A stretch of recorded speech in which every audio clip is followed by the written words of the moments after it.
Hi, I'm David. I'm a propagation scientist here at Scion, and I'm the project leader of this study that was studying how to raise New Zealand native species in different container sizes and how they would perform in the field after planting. So across New Zealand, there is this trade-off between seedling size and field establishment success. It is believed that higher plants or plants raised in bigger containers will be more tolerant to pests, weed and frost events. And that's the trade-off we tested in that study. We raised several New Zealand natives in different container size. We planted them in 5 sites across Aotearoa, and those sites had different qualities.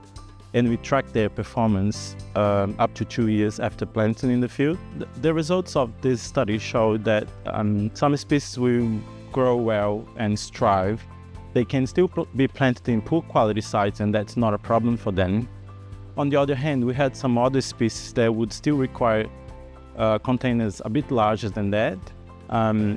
But we didn't see any clear advantage of using the 1.2 liter plastic bags, for example, and that changed a lot in the nursery context, in the nursery management.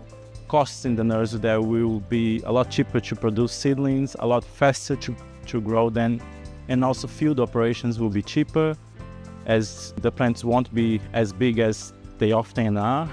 This study is the first of its kind in New Zealand. Scion has the capability to take that research even further.